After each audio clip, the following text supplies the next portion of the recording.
Have you ever wondered whether the world has become more chaotic? We want to use Professor Kishore Mahbubani's book on the Great Convergence to illustrate more about the global crisis we are facing now. And I quote, "In the past, when the 7 billion people of planet Earth lived in 193 separate countries, it was akin to living in 193 separate boats. Each boat had a captain and crew to manage it, and there were rules to make sure that the boats did not collide. That was the old global order.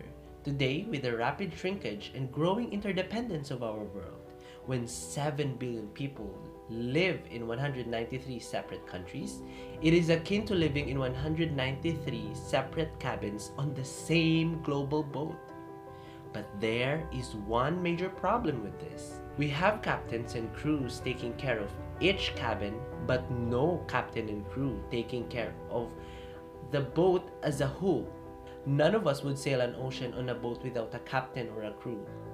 Yet this is how we are steering planet Earth in the 21st century." In the past century, we have indeed seen an explosion in the world's population. From about 1.6 billion in the late 1920s, we are now close to hitting 8 billion. As we see a fuller world, we also realize that we are in a connected world. Thus, let us aim to be more interconnected and united. Needless to say, the COVID-19 pandemic is a total catastrophe. To add to this, there was also the Israel-Palestine crisis early this year. The list would go on and on, like pollution, hunger and starvation, global warming, extinction of certain species, and lack of education. Now it is up to us and our decisions on how we can solve this. In our own way, let us help people and communities, specifically in this online era. Numerous social media campaigns can be seen from organizations, and there are ways for us to be able to engage with their causes. Let us not think twice about participating. There is no doubt that volunteerism is invaluable to our society. Volunteer networks provide spaces for dialogue in which youth can exchange experience and put their ideas into practice. These allow youth to not only share their knowledge with people in different organizations and communities, but also break the boundaries that exist between different countries. Volunteer networks allow young people to be a part of the solution and become actors of change.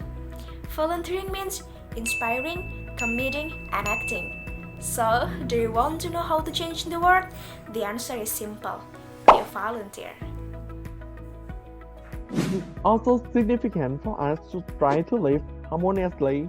Let us try to set aside conflict within groups and continue to be environment for dialogue, collaboration, and cultural exchanges.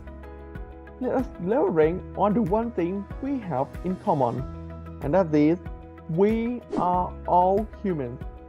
The youth are obliged to ensure their culture and their traditions are kept preserved, while also improving them and embracing societal changes.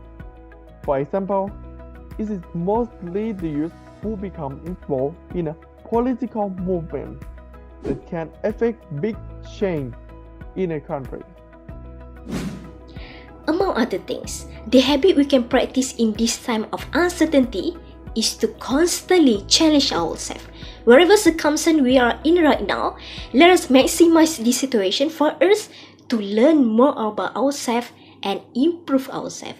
And finally, we need to be ready to adapt for change. We have heard time to time again that change is the only constant thing in the world. If that is so, let us change for the better. When we accept things for what they are quietly, we may develop strategies to adjust. We may get even more frightened if we allow this fear or worry to infiltrate our thinking. This is difficult, and we must carefully go through the many emotions. We will have bad thoughts, but they will pass. Remember that adaptation is a journey, and it can be a difficult one. We are not alone. So yeah, let us learn about change and develop accordingly.